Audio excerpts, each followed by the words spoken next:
Hey, welcome to the Dogging It Live show. Glad you guys can join us today. We have the chat up, so do us a favor as you pop in. Let us know that you can hear us okay and see everything okay. We have a great interview in store for you. We're really excited about this. Do us a favor before we get going. Make sure you're following us on all the channels: Facebook, YouTube, all of it. We're not currently sending this one to YouTube, but we will upload this one later to YouTube. So today, I'm really excited, and I know the guys are. First of all, to be joined by Mike Pinozzo. Mike, thanks for joining us and getting this interview hooked up. Really excited to see you again. Always fun to be on. And so we have a special guest today, and he actually just dropped off, but he's coming back right now. Let's get him in. That was a great interview, boys. It's like, welcome. We have a special guest who just fell out of the chat, but he's in now. But we have an exclusive interview today with Ishaun Singh from the WPA. So I'm really excited to have you. Welcome, Ishaun. Good to see you. Thank you. It's a pleasure to be actually, and given this opportunity. Well, I don't know too much about you, but I really want to know your background. Anybody involved in the pool industry, I got to know, were you a pool player? What was your background? And ultimately, what led you to the WPA? Yeah, actually, it's I've been listening to a lot of other pool players' stories and people in the industry. I actually find mine not too far different than others. I'm born and bred here in South Africa, and I got exposed to pool, though slightly different to the pool that you would know. It's pool that was introduced into our country, and I got addicted to the game. So even avoided going to school to go and play pool, and seemed to be making easy money on the pool table. Then going Sounds like a pool player. So, as I said, quite standard. And started in '83 actually. Played in just the bars that I could get into. From there, found I had more of a skill in teaching others to play, and within a few made it my business. I started teaching others. They needed equipment. They needed cues, tips, all that kind of thing. So I started researching, doing things. Eventually opened myself a little cue repair shop and assist, which got me into the game, and started developing my area with the game. Learned about how to play leagues and join the national body. Dragged me into the admin side of the game, which the year 1995, I got full on into administration in South Africa. And in 2011, the delegate from the African continent, a gentleman named Peter Hawley, he passed away in 2011, and vacancy in the W was created, and I got elected into the W in 2011. So as short as I could say it, that's what brought me up to the WPA level. That's great. And the fact that you're a pool player, I love that, because we all have that in common. We have that in our blood and we get excited about it. It seems that I started hearing about the WPA when, I started seeing controversial things happen. And it's kind of the unfortunate nature, right? If everything's going smooth, we don't hear much about the WPA. But then if you guys have to make a ruling or a judgment, then we hear about you guys. But tell everyone kind of what you see the role of the WPA in professional billiards. What are you guys trying to accomplish? All right. Look, I can understand that totally. Just me, I landed at the WPA a few times before from being exactly in the same situation, not happy, problems and politics within our continent. So I learned back then what WPA does. So it's quite easy to today to on now that I'm in it myself. So the WPA, obviously, or for those who don't know, it's the controlling body, the pool disciplines. Now, as a sport, we technically not the sport of pool, but we are the sport of billiards or cue sport, and there's three sections of sport. For I often like to compare it to athletic understanding, because athletics being in the other founding members of the Olympics, they generally have three categories as well. They have the track events and the road events, and under each. Well, that was Oh, we might have lost this lost him there. connection, but this has happened before, so don't worry. I think he'll be back in a minute. We were just getting them warmed up, boys. We're getting him warmed up, and we see you guys in the chat. We appreciate it, and we will definitely be asking some of the questions that you guys are asking in the chat. I think he's back. Sean, you're back. Yeah. Sorry. No, it's okay. No worries. Well, I'm not sure what you heard then. But everything up until a few seconds ago.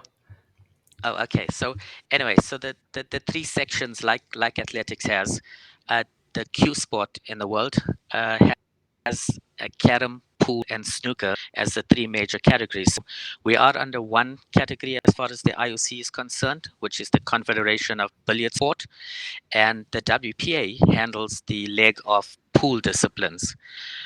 And under the pool disciplines, we have the American style pool, 8, 9, 10 ball straight pool. We have the English style, which is called black ball, the American style, which is called hay ball, and artistic pool. That these are the current categories.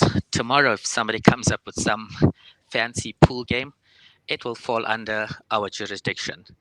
So they would come up to the WPA and get the discipline entered into and tell us how they're going to market it around the world, kind of thing. So anything to do with pool falls under the WPA, under that categories that I just gave you. So the WPA, we, besides having all these disciplines and being in charge of them, our role functions as a controlling body for these disciplines covers a kind of wide range of aspects. Firstly, it's good to just understand our structure and what we're made up of as to how we then control the disciplines. Pool is controlled in a 6 continental section or divisions. So the 6 continental members are the Americas, North and South America, Africa, Europe, Asia, and Oceania. And from each of the continents, we have one person that's elected onto the WPA board. So the board is made up of 6 members, one from each continent, and we do the day-to-day running of the organization. We have the continents who will then, their presidents or leaders of each continental body would attend our General Assembly, who make the big decisions. So that happens every year or 2 years, and all major decisions, as in terms of constitutional amendments or elections, they are the ones who handle that part. So the board itself, we work full time with the WPA, and we see to the day-to-day stuff. So everything that we have to do under our job description, if you want to say, we're led by our president, which is Mr. Ian Anderson. He's from Oceania. The other board members, you guys being from America, you all have a board member there, which is Shane Tyree. and we have the other continents who have their board members on the board. We deal our jobs from the time I got on. The focus has shifted. Initially in 2011, the WPA had one in the men's category, one major event for the year, and players kind of screamed out for having more tournaments, more events, so so they could actually earn a living and make it viable to be a professional. So under Ian's leadership, that was his, and it took a long time, but I must say we've reached a stage where we got a much better calendar. So in that aspect of creating more tournaments, which was the main complaint, let's say, for me 10 years ago, that kind of is close to accomplishment in terms of filling the calendar. Still a lot of work to do in improving the events and the, let's call it, the prize fund and the prize structure. Those are future issues that we're going to deal with. But in terms of the calendar being busier, I think we've kind of accomplished a lot in that. The other tasks that we had to deal with, as I said, because we have the more than one discipline to worry about in pool, there's a lot of politics in the other categories. So we've been busy, let's say, mediating. We get the parties together, we find common ground, and we resolve the matters. So there were challenges under the Chinese sector, challenges under the black ball sector. Fortunately, artistic pool, we don't have too many people challenging for that. But the American pool side, or the American pool version, which is our biggest discipline and by far the pride and joy of the WPA. Under that, we, the 9-ball, 10-ball, playing around with the rules, it's all under our jurisdiction. So a lot of queries came about, questions from different parts of the world, whether the 1 must be on the spot, the 9 must be on the spot, should we have a break rule? All these kind of things come to us. So our basic job in resolving these issues is to get feedback from our members itself. We as the board are not pundits or specialists in any of these categories itself. So we basically coordinate everybody to get answers. As an example, when there was a dispute or an argument about the 1 on the spot or the 9 on the spot, we then put it to a test period. We then left it to the members. They experimented with it to really see if the break, if it had such a big difference on the game, and then they all came back with feedback from the various continents, and a decision was taken that the 1 remains on the spot. So that's basically what the WPA does, or how it does things. And the rest is the formalities dealing with the higher authorities, which is the WCBS. We're one leg of that. So the president and 2 other members sit on that board, who will then liaise between, as Q Sport in general. Their main objective is to get us, or keep us in the World Games. Firstly, it's an IOC event, and hopefully one day get us into the Olympic Games. So that would be the main function of the WCBS. But besides that, they have a lot of other tasks that they have to take care of, and that is keeping and maintaining the relationship and our recognition with the IOC. So the WPA deals with the people higher than that, and then the WPA deals with its members, which is below the WPA. There could be problems in America, and people will write, and if they have an issue with the BCA, it can sometimes reach the WPA. Same with any other continent, and then we have to get involved there and deal with that. It had made the media that the organization in Asia had challenges, and after many years, they finally lost their membership with the WPA. So currently, we don't have an Asian member. they were called the APBU, and the countries in Asia are now busy reorganizing, reconstituting themselves, and they will apply for affiliation as under a new body. So those are the kind of things that the WPA will deal above the WPA and then below us on under the tree kind of setup. Before we get a little ahead here, because I know there's a bunch of things that we want to go and touch base on. I want to just follow up in regards to the calendar you mentioned. American pool now, we got basically two main promoters when it comes to the professional game, in Matchroom and Predator, and there's been some overscheduling or scheduling on top of one another, both WPA sanctioned events happening at the same time. How does something like that go and happen when there's only, you got a calendar in front of you going and trying to give one a stamp of approval over another? Yeah, like that, especially the two events that happened, the clashes that took place. The one promoter had booked the dates on our calendar, and they were booked, and the other promoter ended up having problems with television and being unable to move out of any other date. Like I said, these are the kind of challenges we have from time to time. This was the first time we have that kind of one, and we could not separate the event. There was a choice to say, look, only one promoter has the date and stick to the one event, but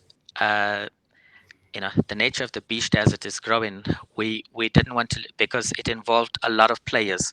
So on the WPA side of it, we sometimes have to make decisions for the broader picture and to allow more people. Whenever it's a decision between a few versus more, we kind of lean towards more, and so compromise, and we allowed both events to go on. Mind you, no promoter was happy having a date clash, as they both expressed to us. One promoter was upset because he originally booked the dates, but I think he understood with TVs and production times. The other promoter said they just couldn't avoid that clash. So instead of losing the event, we managed to keep, and we have found ways to try and prevent it going forward. Between both promoters, they've assured us that it doesn't help anyone in the game by clashing.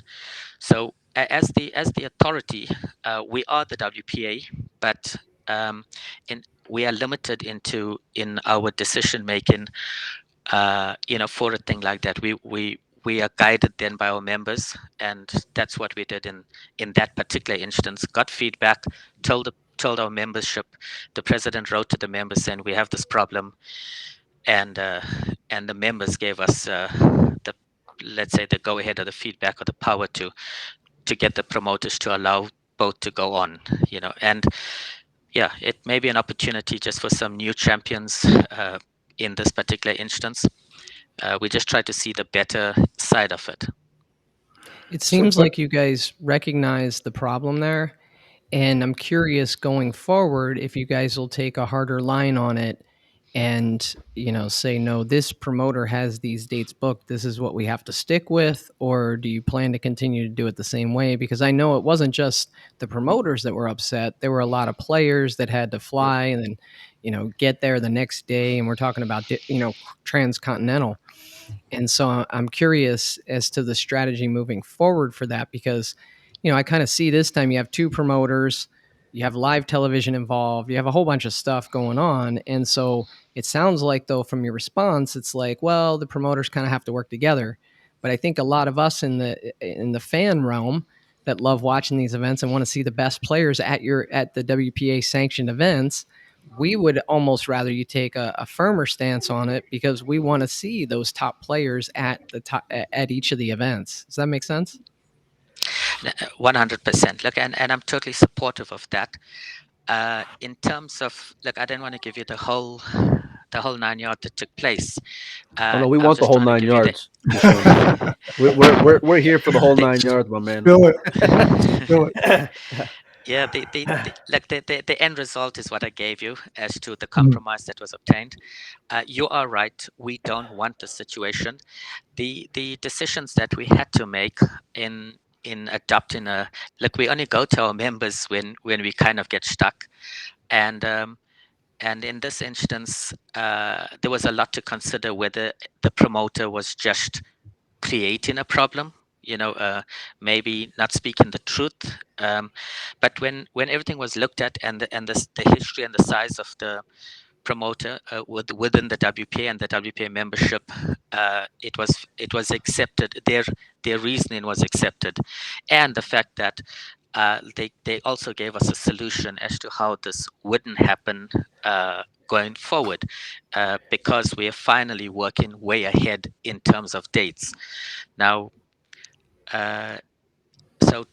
basically, to answer your question, based on the promoters, we've been told this won't happen again. I can only go on what they said, and I think that there's more problems coming in the future, not just from these two promoters, but we in the WPA have, maybe it's because these two promoters created the interest, but for many years, promoter coming forward to put up $50,000 to give us an event, and we are getting requests left, right, and from people we haven't even heard of before, and talking about $200,000 and $250,000 events. So we think there's going to be a bigger issue going forward that we as a W are going to have to decide on actual date protection. When we used to sanction an event, we used to give our promoter date protection. Going forward, there's thinking that we might not be able to offer date protection. We might have to come up with a different strategy to get players to start choosing which events they play in. So as you grow, what we have realized that there are certain times, that's peak times, that people want to have a tournament on those specific dates. I never thought there'd be an issue, on there's 52 weeks. They could take any week in the year to do their event, but it seems like there are certain good times for business and certain bad times. So a lot of the promoters that are coming forward are going to pose a new set of challenges to us. So we are not too concerned about the two promoters we have where we had the clash. They both agreed that they'll avoid each other. But we are thinking that the doors have opened up to where we may not offer date protection as the WPA and push it. I know it's a long way from that, but we may have to go that way and let players decide which is more lucrative events to go for. It just may make promoters add or find more funds into the prize pot as to who's going to attract the players. So there's a whole new line of thinking that's starting based on the problem that has arisen. So that's why I said the future may not be the hard line of having one event on that date, especially if there's different people around the world. As you might know, the two promoters involved, let's say Europe and America, are the two areas they're focusing on. So if the middle of a tournament and put up $200,000, it may not be a bad idea to have it, because it will open the door to new players, more players, and also we've realized, giving people an opportunity, we're going to create more Shanbei Bonings than we could before, because everybody's got to wait their turn currently for one tournament at a time. So there is a whole new line of thinking within the WPA, and it's created by the interest shown from around the world with new promoters coming on, wanting to do events. So we might have to see how that unfolds going forward, but for now, I can answer that on the two promoters mentioned, they've worked a way that we shouldn't experience a clash again. Avoid each other. Yeah. Well, but the problem that presents, and I think you've already seen, is that now promoters are jumping a year and a half, 2 years ahead on their dates that they're trying to lock up, while at the same time, these same promoters in previous years have not been able to secure their actual time frame until several months before an event. Now all of a sudden they're able to do it 2 years out. So isn't it going to create more problems than it's going to solve? Unless, like you said, you're just going to allow multiple events to be on top of each other. And I'm still a little bit curious as to how that becomes a better solution. Well, look, not only are they booking dates ahead, they kind of block book in more time than they need for the Right. tournament, because they Right. got to still wait for TV to fit into the actual dates. So for us, it's a huge problem. It's very hard to operate this way, and as you guys know, it's just two main promoters. But like I said, the door is opening up, maybe because the Duke has created this, but we have other people that's coming in now wanting to do events, and we really can't stop or shouldn't be stopping, promoters, giving them an opportunity, especially they're not all from the same continents. So what I was thinking is, it's thinking at this level is probably to protect a continent at a time, just so that people can still get to play. So in other words, do date protection within a continent, possibly, so that on a continent you don't have two big events on the same date. So it's just the line of thinking as we grow bigger. We are watching the other sporting codes like golf, and seeing that on one weekend there's 2-3 events around the world that take place.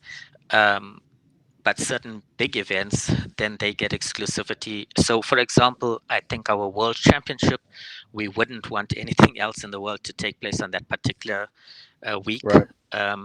So we might give some priority to a World Championship status, but let's call it the German Open, US Open, all the other big events we have. If really there's a clash that cannot be avoided, I think we can be realistic to accept that no promoter would deliberately try and put his event on top of another person's event, or especially if we say, okay, both can take place. So if you want players, any promoter is going to make sure they want the top 10, top 16 in their event minimum. So I think while it'll open up the doors, we have to change our strategy on date protection, because it's not going to work in the current format, especially at the rate that we have a potential to grow. Something that we just got to keep in mind as well, the hayball sector, while it was only in China, it was really growing, and there's approximately $4 million of prize money within their events. Now, their events are technically attracting the same group of players. So our number one player in the world is, he plays, he's good enough. So there's money in there. They're going to go and try and get it. And COVID, China is still locked down. But I think before we even get other promoters, I think the moment the world is opened up, we're going to see clashes from a different discipline, and where players are going to maybe choose, are they going to play in this event or that? So I think we're facing a far bigger beast going forward, not necessarily just with the two people we're talking about, but with the added promoters, the added disciplines, with who's bringing in a lot of prize money into the game as well. So because they all fight the same pool of players in general, especially the top end. So we may find more challenges as we're going forward, which we have to change our thinking on date protection. Yeah. Okay. You talked a little bit before about the WCBS and its primary role being maintaining its relationship with the IOC as a member, and with the World Games as our quote Olympics, and eventually trying to get in the Olympics. And the WCBS and its relationship with the IOC leads me to what is probably the hottest topic among pool fans regarding the WPA, and that is the ban on Russian and Belarusian players from international play, based on Russia's invasion of Ukraine.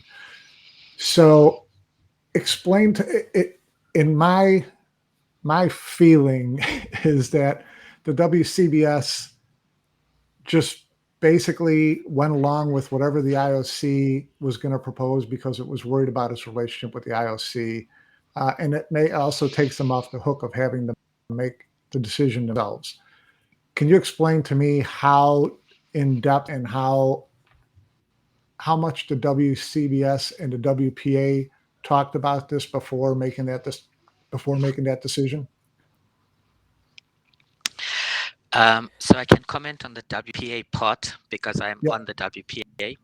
So the message comes down from IOC to WCBS and then to A.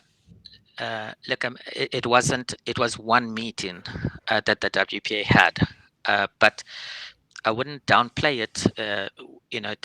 It was a very long discussion, largely because at that particular time, our number one ranked player was Fedor Gosht, and it was a very difficult decision to honor. So from our point of view, the initial feeling and discussion, and most of our personal opinions on the matter is that we don't believe sport should be mixed up with the politics. I grew up knowing that or learning that politics and sport are separate. With the IOC taking a stance in this and instructing, well, okay, they did not instruct; they recommended federations remove these athletes.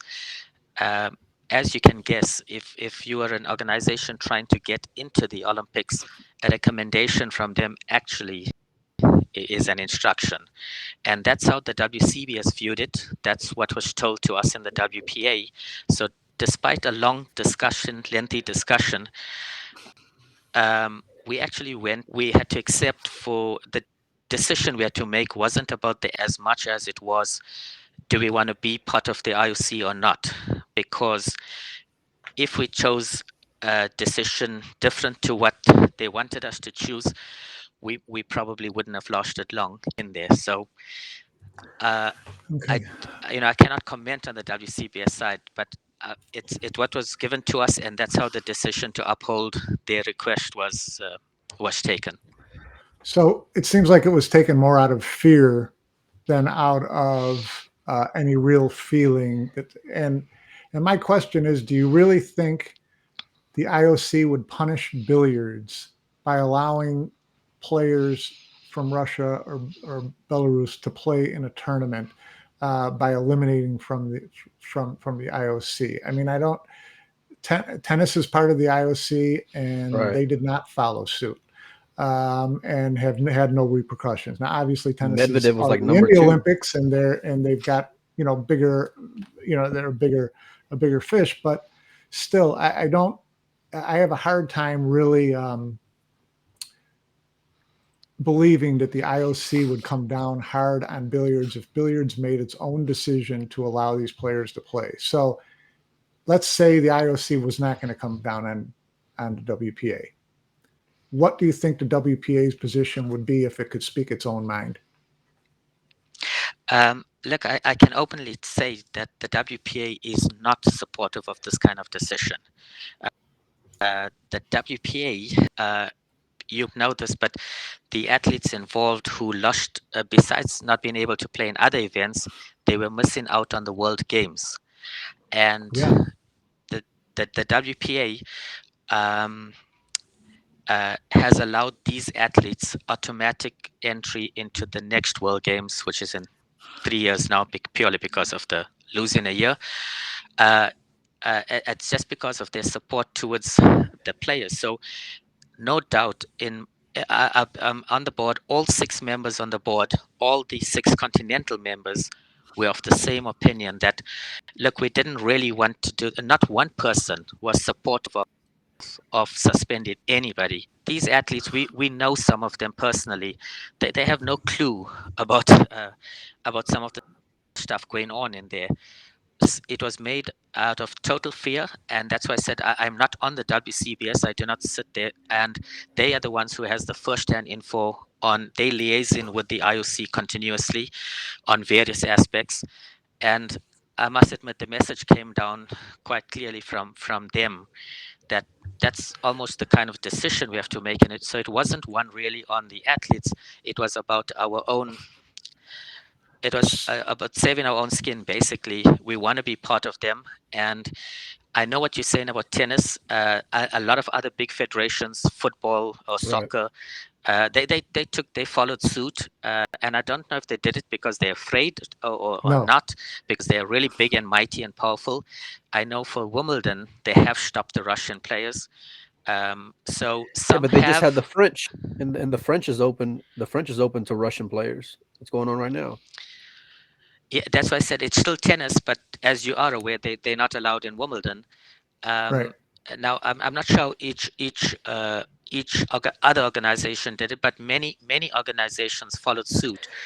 Now we in the WPA, we under the IOC, as I said, the WCBS is our body that's liaising with them. So the message came really quite straightforward, that this is what we're facing, and for the, let's say, for the better of the masses. Once again, when we make decisions, we have to just see that the masses of our people in our sport do want to get into the Olympics, and we spend a lot of money every 4 years doing some sort of a pitch and a campaign to get into the Olympics, because there's actually companies out there that's their full-time job, is to try and get you into the Olympics. So we've Has there been any recruited kind of or talk? followed one of those companies. Has there been any kind of talk as far as like appealing and compromising and maybe having those players not play under their flags? I mean, that's what tennis did. Because I mean, if as far as I understand, you guys should be on the players' behalf first. And I get wanting to go and be from the greater good and give you guys a chance to be a part of the Olympics. I'm 100% with that. But at what cost?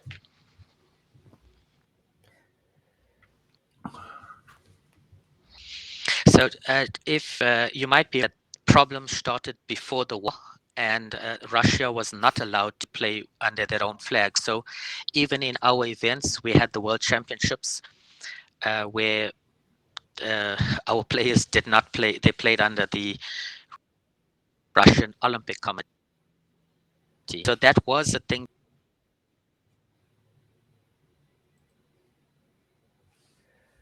Well, Okay. We had a good everything. run, This has happened boys. twice. I think he'll be back. It's giving us time to reload. Giving us time to Here he reload the comes. guns. Here he comes. Welcome back. Okay, sorry. No worries. That was suspicious. That was suspicious. The timing of it, Ishaun. Come on now.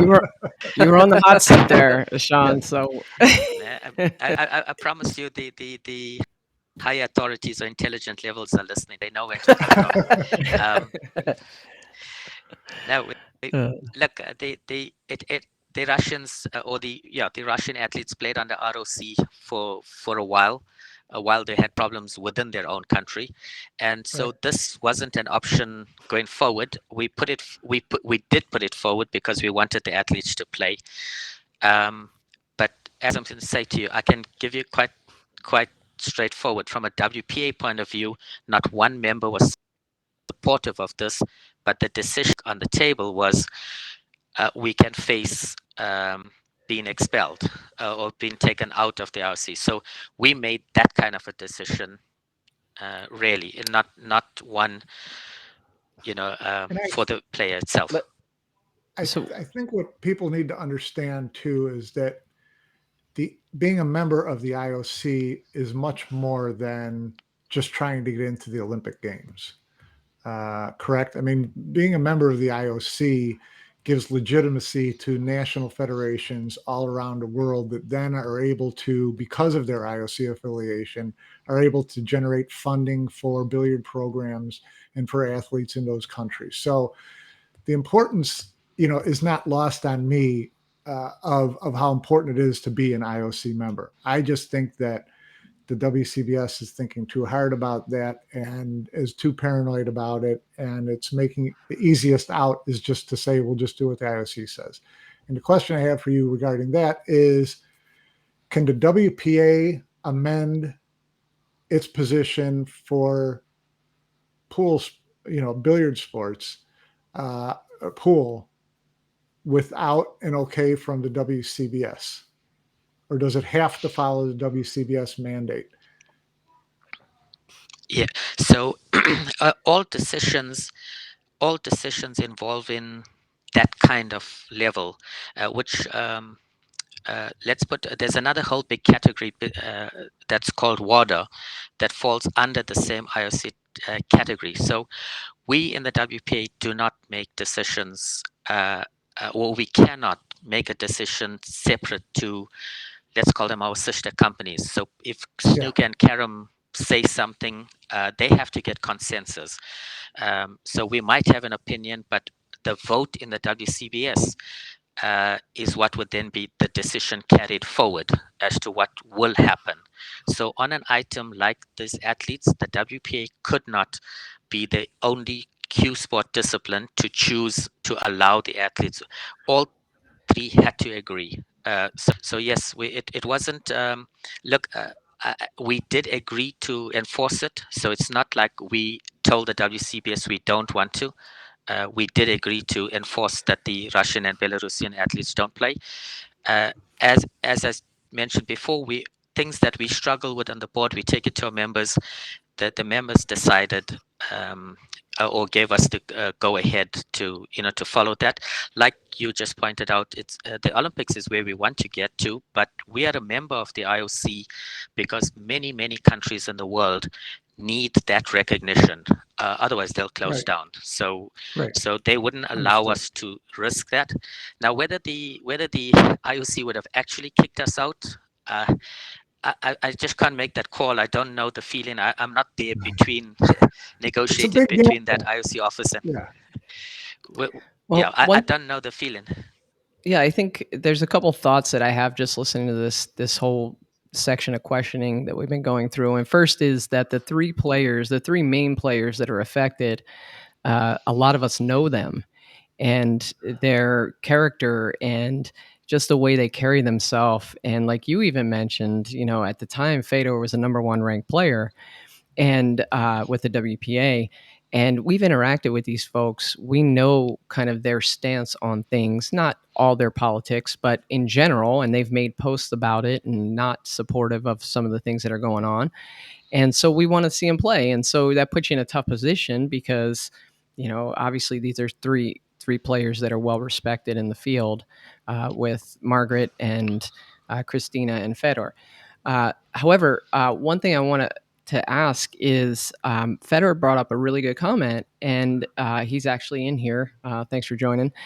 He said, what if the war goes on indefinitely? Exactly. What is going to happen if 12 years from now here Russia and Ukraine are still having problems, Russia is still deemed to be the aggressor, and the IOC still has the stance that they have?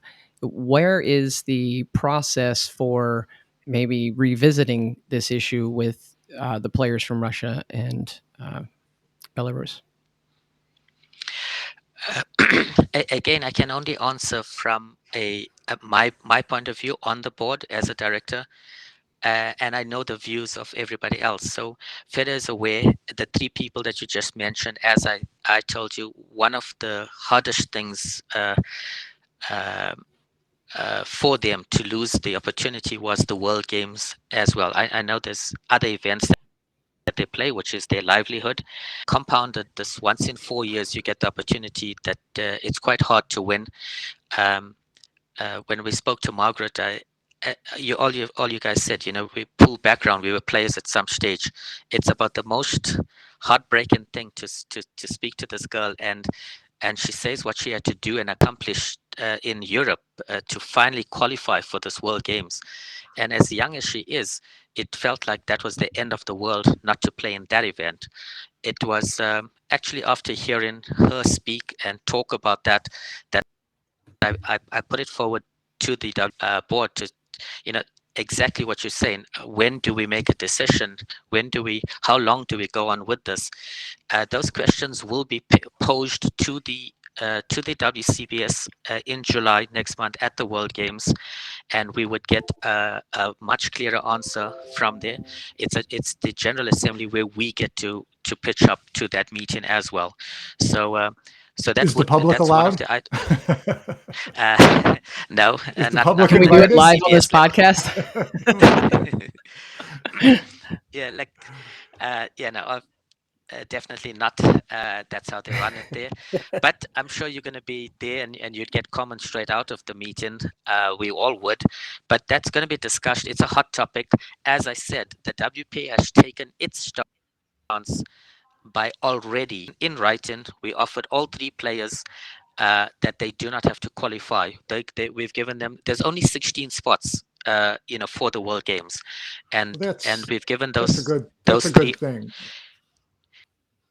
Yeah, look, it doesn't problem, but it was sort of because that meant so much to them, and that's what had come up, and that was within our right. And in a way, we've pledged a deadline, even though that's way too long. But we've made a decision that we can allow that. We put it in writing and sent it to them, so they know that the next World Games they will play in it. That's going to be in Chengdu, China, and let's see what happens at the WCBS. From a WPA point of view, something you guys must just also understand that while we do have the WCBS and it is three equal voting members there, Pool and Karam, each one of us are kind of unique, and we have this particular war actually affects us as pool people more than the other. Yeah, so the Karam players, Russia isn't involved in Karam, and neither are they really involved in snooker. They have a they have a following, but not nowhere like us in pool. So for us, we feel more bitter about it because we feel it's easy for our partners to make the decision because they're not directly affected with top ranked players out of this country. So we've put that forward. Let's we plan on discussing it at the WC meeting. Hopefully, hopefully we could take a decision to stand by it because we do think it affects us differently. Maybe they will tell us or give us info on their meetings and discussions that took place between them and the IOC as to how serious it comes across. Like I said, I wouldn't know the feeling unless if I was there myself talking to the IOC and the guy quite tells you, yeah, you guys can follow or out the door or something, then I would know really that's the threat. At this point, I don't know if they just follow in suit or there's a real threat to kick us out. I don't know that for a fact. So speaking to them firsthand I wonder if they next month. would notice if we did it. Yeah, but the reality is, right, just so we're clear, it is not a demand from the IOC. It's just you guys taking it as what they're requesting and going with it, essentially to not upset them. Just so that's clear. That is clear.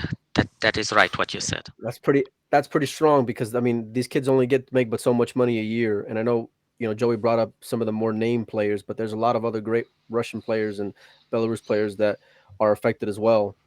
So in a sport where it's already tough enough to go and make a living, just not a mandate, but just a recommendation to go and enforce it, Well, it's and like basically it's at kind their of expense. what he's saying is it's kind of like your parents recommending that you stay home tonight.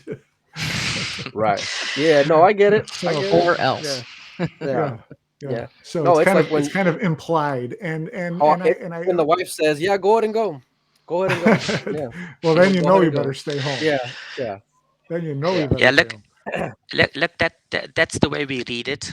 That's the way it's been explained to us, and that's why we had to make a decision the way we did.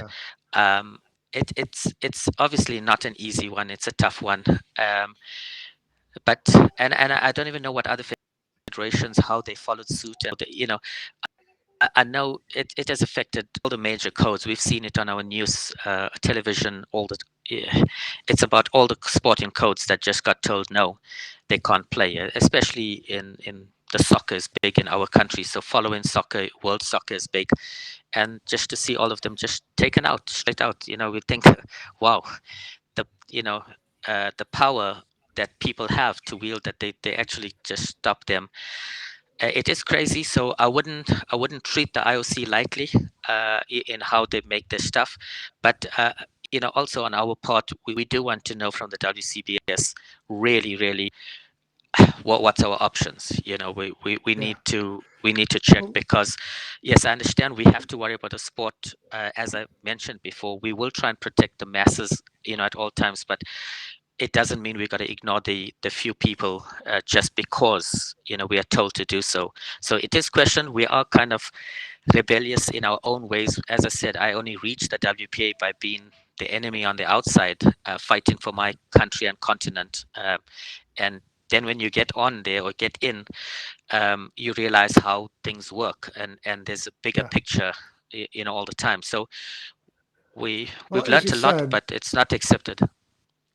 I mean, there's more at stake for the pool discipline than for snooker in Russia. So you would think pool would have a little heavier say.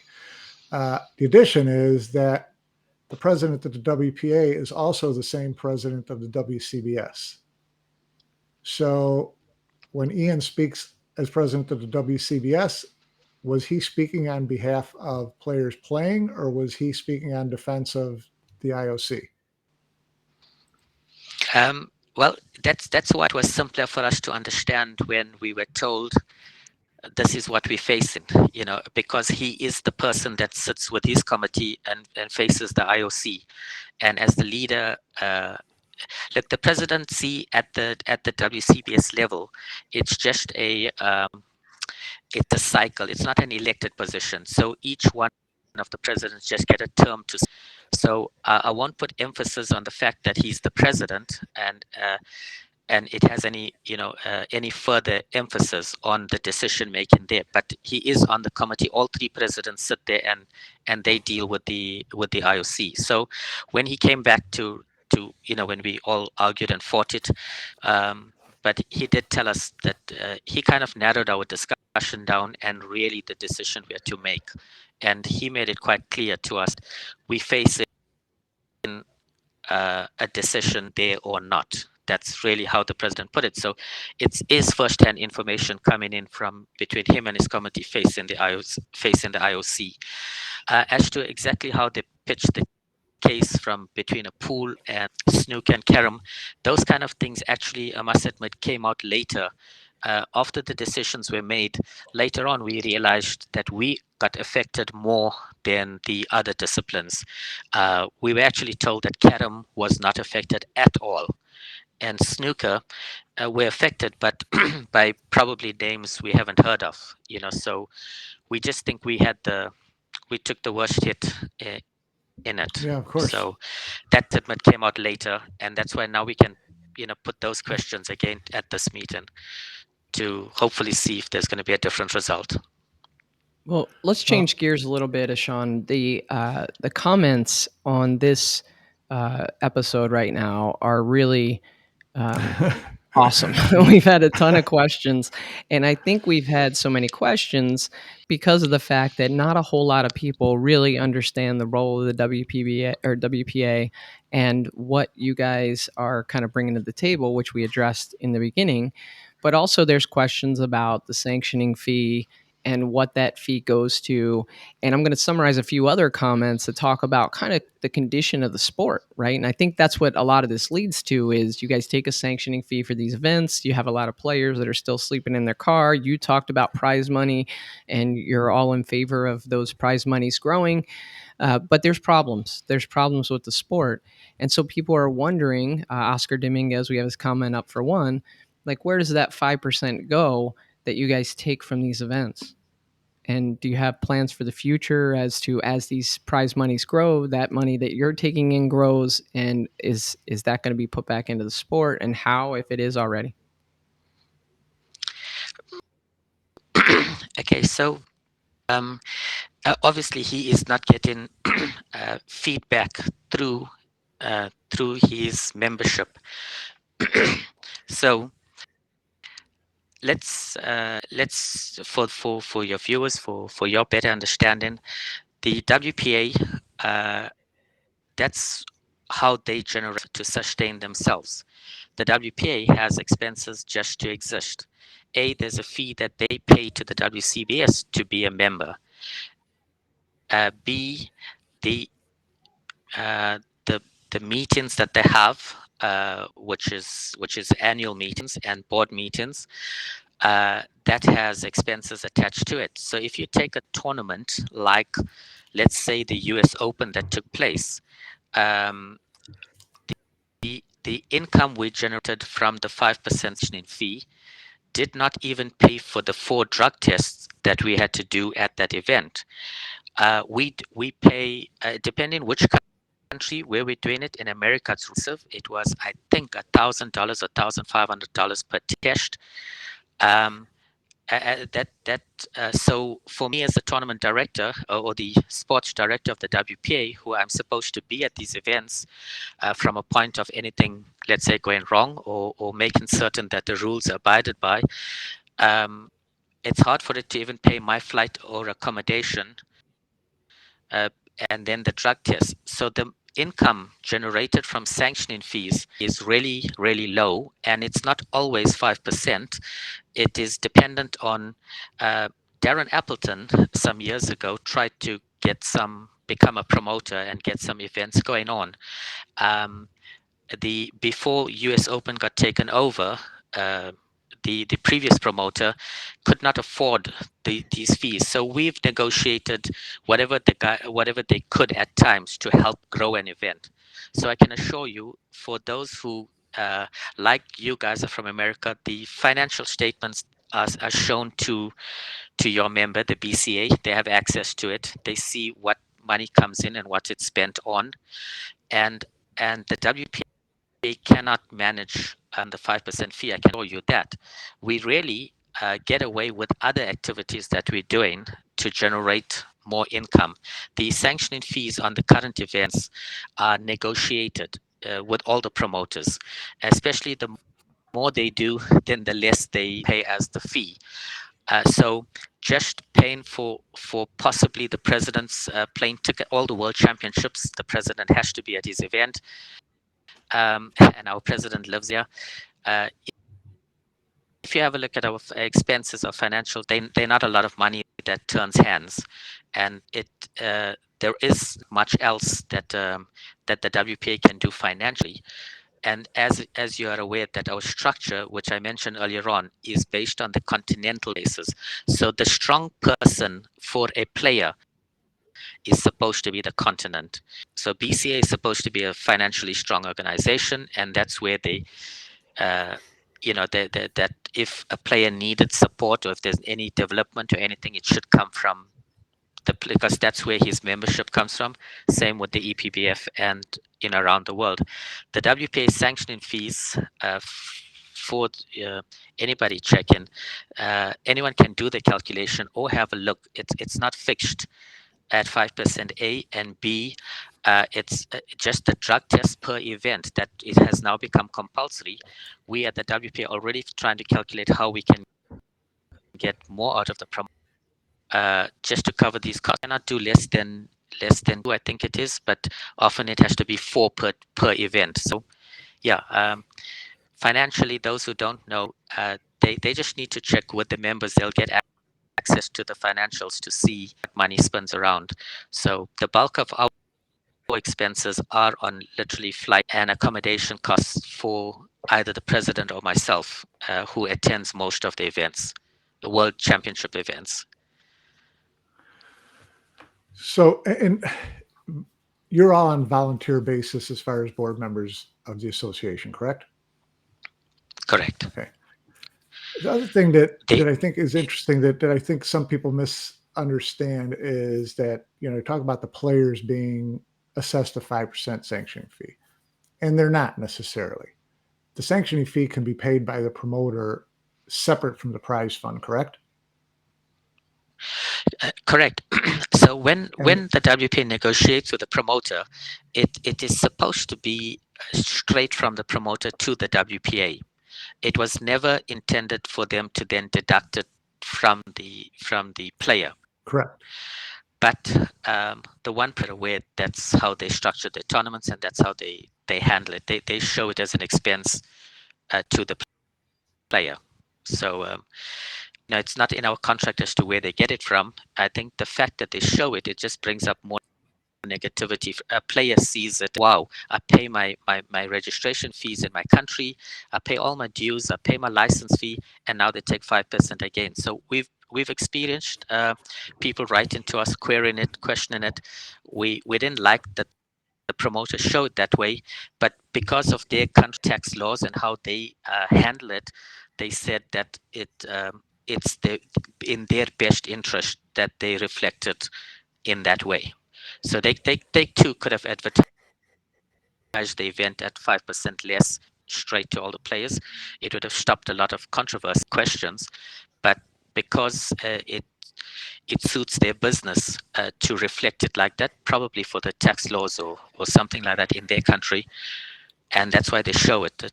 But players have got used to it now for the one promoter who shows the deduction.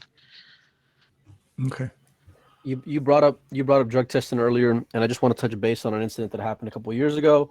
I don't know if it's you guys, WPA, or whoever conducts the drug testing, but a player was found dirty, for lack of a better word, or came out with a positive result. Was then under some kind of limbo as far as when any kind of punishment's going to go and come down. And even now, all this time later, we still haven't heard any kind of punishment, if there's even going to be any. What's the process like normally? I mean, I know we've had COVID and other things going up, but I guess why is there such red tape and this length of time when it comes to things like this happening? Yeah, so the drug testing, I mean, we pay for it. We basically instructed. So to be part of the IOC as an organization, the WCBS has to do something like 100 tests a year. That's the whole WCBS. Then that gets divided between pool, snooker, and carom, and then we, under the pool, do our tests. But that's the extent of our involvement in it. Once the test is done, the results are controlled by WADA, and when a player is found positive of any banned substance or illegal substance, there's a procedure for a disciplinary hearing that is supposed to take place. Now, the standard procedure that I'm aware of is that once you are tested positive, you are immediately suspended from all play pending the outcome of the disciplinary action. Now, in the instance that you're talking about, that particular player, initially he wasn't allowed to play, and then he started playing, and that's because, and as you said, as of now, in fact, as of today, there's a rumor that it has been settled. But just to let you know how we as the WPA do not handle that part, because it's a really difficult process in dealing with disciplinary action for drug testing and the amount of legalities around it and the players' rights. It is contracted out to a company that's recognized by WADA. It's a Polish company. They handle all these on behalf of the WCBS. Now, I was told, and the WPA, because at every board meeting, this issue has been risen, and we kept getting the same feedback over and over that there's a backlog with it. There's a lot of things they're dealing with, and that's why this particular player was then allowed to continue participating pending the outcome. So what we've been told as feedback from the WCBS, who then deals directly with the company handling it, is that evidently other sporting codes take priority over us, and that's why they took the time in dealing with it, or they were just it was a massive backlog. That's what I was told. So there is a rumor that a day or two ago the player received his final punishment, whatever it was, but it's not the norm. And other players who experienced this in the past, it was dealt with, let's say, far more efficiently. But in this particular instance, there was a problem with the people handling it. And because not being the player's fault or any fault of anyone else, he was allowed to participate until the action. Sounds not kosher, but it's things beyond our control. I can only give you feedback on what we were told and how they handled it. Well, it it's just, sounds for him to have to wait a year and a half or almost a year to find out whether there's a punishment, and he's suspended until they come up with that decision, is absurd. Obviously, you would agree with that. Um, I think the other thing that I'd get into, if you don't mind, Joey, is you talked about WADA, and that's the World Anti-Doping Agency, correct? Yeah. And if you're an IOC member, you have to submit to this. There's been a lot of questioning, and based on the recent Darren Appleton incident, where he eventually then got fined by the WCBS or WPA for his reaction to being tested. What is the rationale? What is the protocol for when and how athletes should and have to be tested? So, from the WPA point of view, or the requirement rather, I won't say point of view, but the requirement is we just need to do X number of tests. Now the WADA expects that your top athletes are the ones that get tested more often, be the ones that get tested.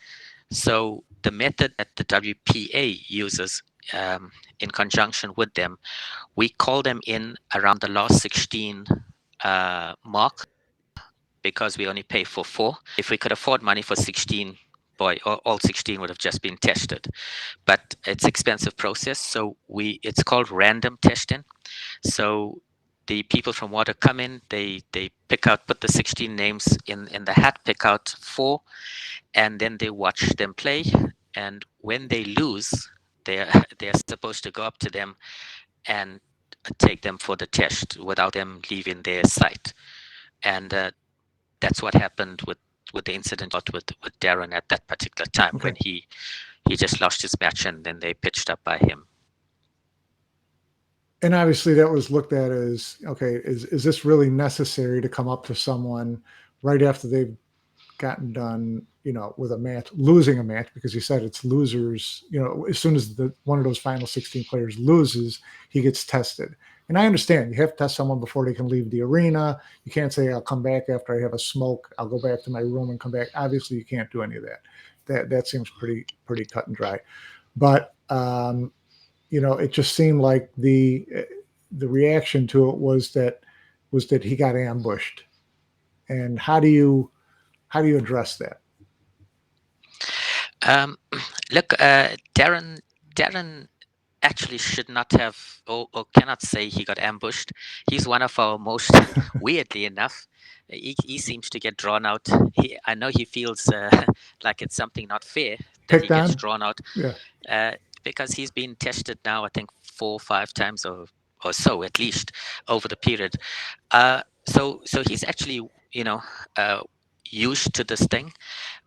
This particular incident that took place, I spoke to him personally, and it was the situation that overwhelmed him. He just came off an amazing match, and a few things in the match ticked him off. And for those who know Darren Appleton, he has a history of his little outbursts, and but he's one of our legends in the sport. So all those things actually was considered in the. I did sit on the panel that gave him his punishment, and I know that all those things were taken into consideration in terms of our rules book. He could have faced, and possibly if it wasn't Darren, would have faced a far more severe punishment than he did face. But yeah, I don't think that was a problem. Darren faced it, like he just said, that admitted a week before that he got drawn up exactly the same way in Las Vegas. So that is the process. Look, we don't decide the process. We just say who we're paying for. The water handles all that. We're not part of that. They ask for a room. They ask for they got some requirements, and we have no further say in it. So it's how it has to be done, and they do it. So these players, he's not somebody new to it. It has happened too many times to him. If anything, he could have felt aggrieved that how the hell am I always one of these 16? But even speaking to him personally, saying, "Look, man, there's it's a 25% chance we're taking out 4 names out of 16. There's a good chance people are going to be repeatedly, especially the good players who's getting to that end." But in terms of the attitude, or I really don't see why he should have had such a big problem with it. But he explained to me it was other factors that affected him, not the drug test, and he understands that. It's just the situation and other factors that really triggered him off. You brought up the punishment when it comes to Darren, and for the first time, as far as I know, Matchroom handed down their own punishment on top of the WPA punishment. What response do you have to that? And is that something that is going to be accepted from you guys? Basically, these players getting hit twice, once from you and once from a promoter. Yeah, look, in this particular instance, it came across a bit poorly. There was a little delay on our side in dealing with the matter, and it should not have happened in that way.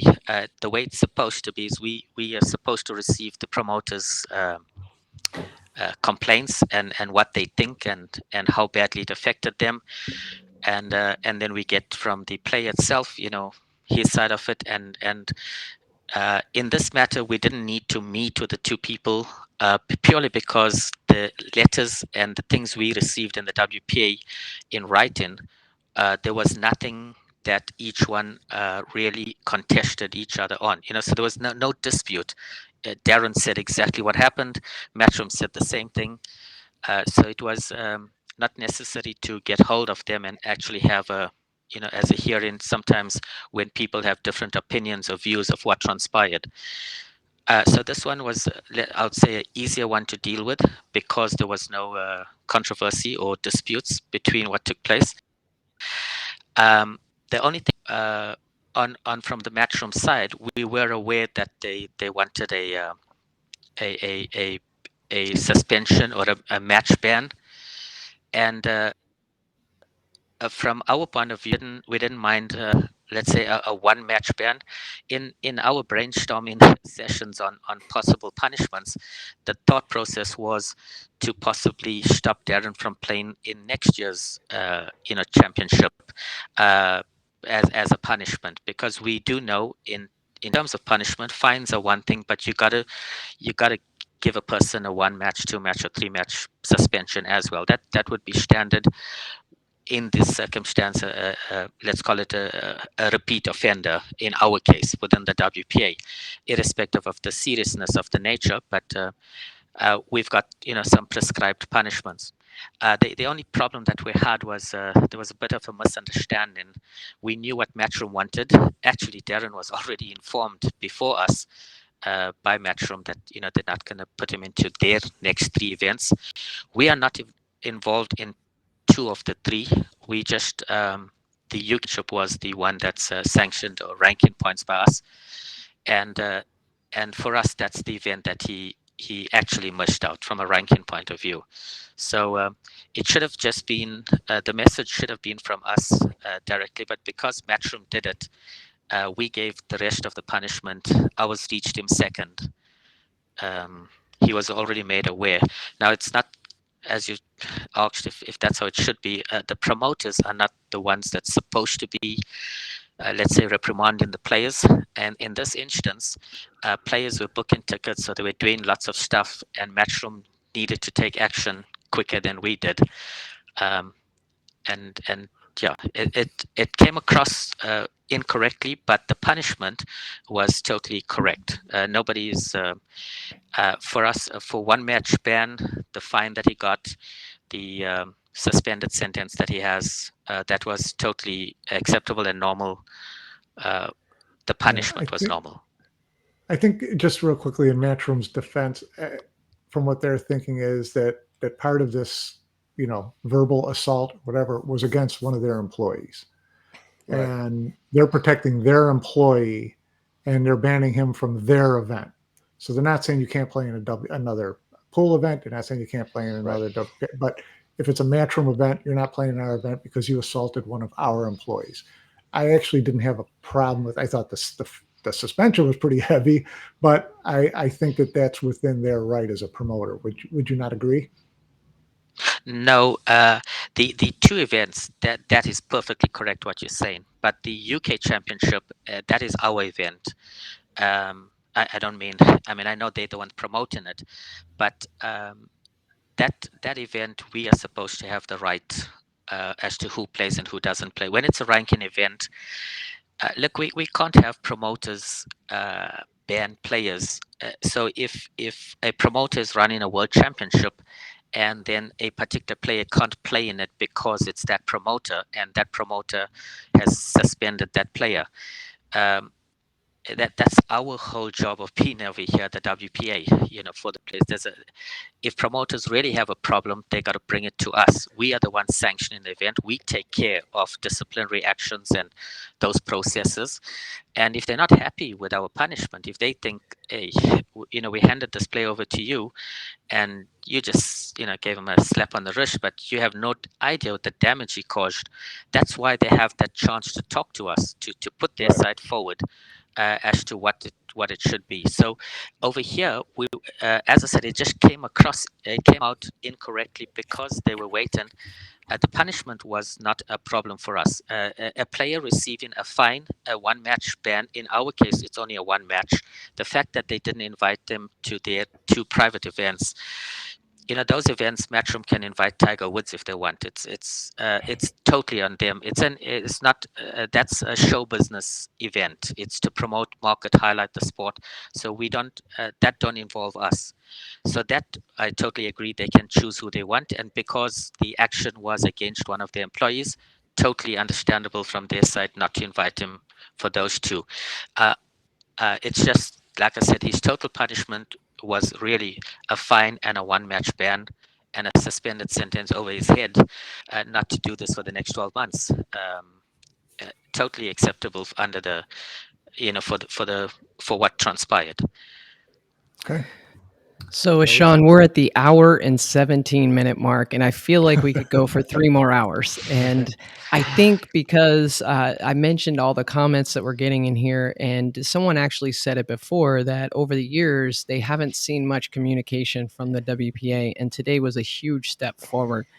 And I just really want to thank you for taking the time to be with us, to answer some difficult questions, and really to shed some light on the WPA's role and what you guys are thinking with certain decisions. I know it's not easy to sit in that seat, so we just really appreciate it. And in fact, we'd love to extend the invitation for you to come back at a later date. Maybe if there's issues, or maybe just not before the World Games. Yeah, I would love to talk right after the World Games, after the meeting with the WCBS. We'd love to have you on again and bring us up to date on what transpired there, because it sounds like you'll be talking about some big issues.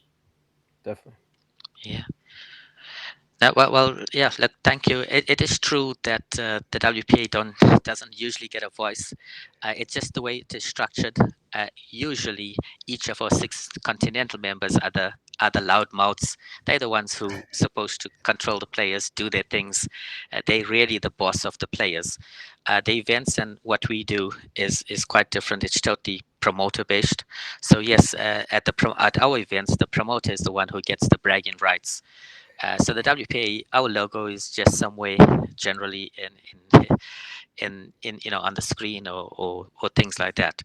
But at players, for the players that's playing these world events, they're busy embarking trying to get a players organization growing. I think that's going to be a very good step in the right direction, just so that group can have a stronger voice in some instances. So currently it goes through their member, but possibly their members don't represent them well enough. So maybe they need to, do that. So I think if that had to happen, possibly some of the questions could get answered a lot quicker. Agreed. But thank you for this opportunity. Yeah. Absolutely. And once again, Ishaun, you're the sports director. And after today, we have now deemed you the communications director for the WPA as well.